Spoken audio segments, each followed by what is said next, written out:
Channel के जो मालिकान है वो थोड़ी सी हिम्मत उन लोगों के लिए क्यों नहीं दिखाते जो उनके लिए मार भी खाते हैं, जो उनके लिए काम भी करते हैं। नशर शरीफ साहब को निकाला गया, साबिर शाकिर साहब को निकाला गया, चैनल की नशियात बहाल हो गई। सोचना ये चाहिए कि ये जो सहाफ़ी जिस चैनल के लिए, जिस चैनल की वफादारी में वो इतना कुछ कर जाते हैं, वो चैनल जब ऐन मौके पे आता है तो वो किस तरह से ब्लैकमेल करते हैं, आपको बताते हैं अंदर की बात।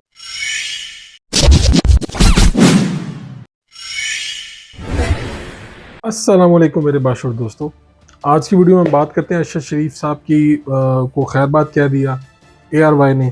साबिर शाकिर साहब को इससे पहले ARY वाले कह चुके खैरबाद, और इसके नतीजे में आज अदालत की जानिब से ARY की नशियात को बहाल कर दिया गया जो पिछले कई दिन से बंद थी। कुछ बातें आज की वीडियो में करने वाली हैं जो मैं आपके साथ करना चाहता हूँ। इससे पहले आपको पता है, अगर आप थोड़ा सा पीछे जाएँ तो जो जियो है, जियो न्यूज़, वो इसी तरह, बिल्कुल इसी तरह एक मरतबा बैन किया गया था। उसके बाद उनसे रिलेटेड जो जर्नलिस्ट थे, किसी को अगवा किया गया, किसी को मारा गया, किसी को ऑफ एयर कर दिया गया। मुझे याद पड़ता है कि मौलाना फजल रहमान साहब ने एक इंटरव्यू दिया था सलीम साफ़ी साहब को। एक मौका ऐसा भी आया था कि जब चैनल्स के अंदर कुछ लोग जो नज़र नहीं आते, वो लोग बाकायदा बैठा करते थे और प्रोग्राम ऑन एयर होने से पहले उसको मुकम्मल तौर पे देखा करते थे। हुआ ये कि सलीम साफ़ी साहब ने एक इंटरव्यू किया मौलाना फजल रहमान का, और वो उसमें उन्होंने इलेक्शन कमीशन के ख़िलाफ़ काफ़ी बातें की, जिसके नतीजे में वो जो लोग जो नज़र नहीं आते वो वहाँ पर बैठे थे चैनल में, या उनको वो भिजवाया गया इंटरव्यू आफ्टर एडिटिंग, तो उन्होंने कहा कि ये आप इसमें मज़ीद एडिटिंग करें, और बिल आखिर पता चला कि वो प्रोग्राम रोक लिया गया। हो सकता है कि आज जियो न्यूज़ के कुछ लोग भी इस बात से शायद इनकारी हो जाएं कि ऐसा कुछ नहीं हुआ, लेकिन ये ऐसा हुआ, और इसकी तस्दीक आप मौलाना फजल रहमान के किसी साथी से कर सकते हैं जिनको इस बात का पता हो कि उनका इंटरव्यू हुआ था सलीम साफ़ी साहब के साथ। इसी तरह हामिद मीर साहब को जियो से ऑफ एयर कर दिया गया। मैंने उन दिनों उनके इंटरव्यूज़ किए, और वो इंटरव्यू अगर आप यूट्यूब पे जाएं और हामिद मीर साहब का और मेरा नाम लिखें तो आपको पूरा इंटरव्यू मिल जाएगा। तो उन्होंने मुझे एक पार्क में बुलाया इस्लामाबाद की, और ऐसे वक्त में बुलाया जब कड़ी दोपहर थी। उस वक्त में शायद लोग वहाँ पे उस पार्क में कम हुआ करते थे, तो उन्होंने अपने साथ सिक्योरिटी भी रखी हुई थी। कुछ लोग उनके बकौल के कुछ लोग उनके ऊपर नज़र रखे हुए हैं, चूँकि उन दिनों हालात बहुत ज़्यादा ख़राब थे। इमरान खान साहब की हुकूमत थी, जो ये और नज़र ना आने वाले लोग भी एक ही पेज पे थे, और सब हामिद मीर साहब के ख़िलाफ़ थे, और बिल्कुल एक पेज पे थे कि उन्हीं दिनों में मुश्किल रहमान साहब भी अंदर थे। तो हामिद मीर साहब का इंटरव्यू करने से ही इनकारी हो गए थे, किसी टीवी चैनल को उनको बुलाने की इजाज़त नहीं थी। ये मैं थोड़ा सा बैकग्राउंड में जा रहा हूँ ताकि हमारे हाफ़्ज़े में कुछ चीज़ें हैं बिल्कुल ख़त्म हो जाती हैं। फिर 2 मरतबा हामिद मीर साहब की वापसी के लिए कहीं पर बात चली। कहा गया कि आप हामिद मीर साहब को वापस आने दें।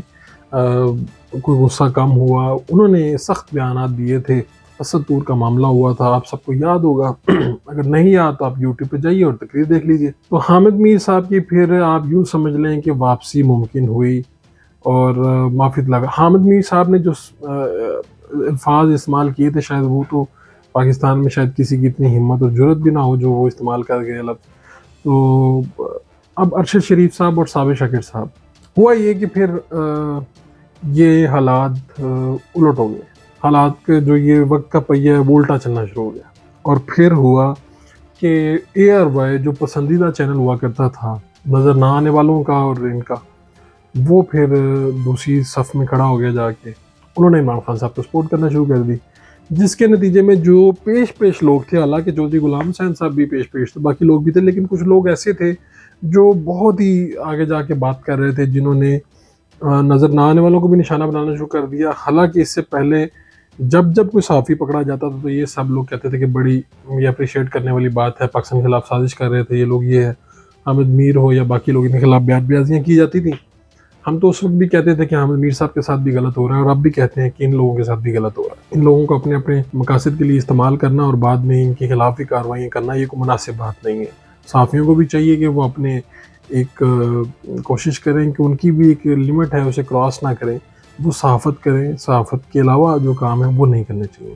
لیکن ارشد شریف صاحب کو نکالا گیا، صابر شاکر صاحب کو نکالا گیا، چینل کی نشریات بحال ہو گئی. اب مسئلہ یہ ہے کہ سوچنا یہ چاہیے کہ یہ جو صحافی جس چینل کے لیے، جس چینل کی وفاداری میں وہ اتنا کچھ کر جاتے ہیں، وہ چینل جب عین موقع پہ آتا ہے تو وہ کس طرح سے بلیک میل کرتے ہیں. آپ کو بتاتے ہیں اندر کی بات، وہ اس طرح سے کرتے ہیں کہ دیکھیں آپ کی وجہ سے 4-5 ہزار لوگوں کا نقصان ہو جائے گا، چھوٹے چھوٹے ورکر ہیں ان کے چولہے بند ہو جائیں گے، تو آپ ریزائن کر دیں. تو کل اے آر وائی نے جس طریقے سے ارشد شریف صاحب کو گڈ بائی کہا، یہ کوئی مناسب طریقہ نہیں تھا. اسی طرح اے آر وائی نے صابر شاکر صاحب کا بھی کام ختم ہوا. اب سوال یہ ہے کہ جب اے آر وائی کی نشریات بحال ہو چکی ہے تو کیا اے آر وائی ارشد شریف اور صابر شاکر صاحب کو واپس لے لیں گے یا پھر انہیں کسی اور چینل میں جا کے واپس آنا پڑے گا؟ تو میں یہ کہتا ہوں کہ چینل کے جو مالکان ہیں وہ تھوڑی سی ہمت ان لوگوں کے لیے کیوں نہیں دکھاتے جو ان کے لیے مار بھی کھاتے ہیں، جو ان کے لیے کام بھی کرتے ہیں، جو ان کے لیے کسی بھی ایجنڈے پہ چلنے کے لیے تیار ہو جاتے ہیں، پروگرام کرتے ہیں، اور جب باری آتی ہے آپ کے کھڑے ہونے کی تو آپ کہتے ہیں کہ وہ 3000 ورکر 4000 ورکر کا مسئلہ ہے، آپ کے پاس اتنے پیسے ہیں، آپ ورکرز کو پیسے دیں دوسرے بزنس میں سے اور اپنے یہ جو اینکرز ہیں ان کے ساتھ کھڑے ہونے کا وقت ہے. اب سوال یہ ہے کہ کیا اس جیو نے تو یہ برداشت کر لیا تھا، حامد میر صاحب کو پیسے بھی دیتے رہے تھے اور بالآخر اسکرین پہ واپس لے آئے تھے. یہ موقع نہیں آیا کہ جیو نے کہا کہ بالکل ہم نکالتے ہیں حامد میر صاحب کو، لیکن اے آر وائی پہ یہ موقع آ گیا. کیا اب نشریات کی بحالی کے بعد ان دونوں صاحبان کو واپس لیا جائے گا یا نہیں؟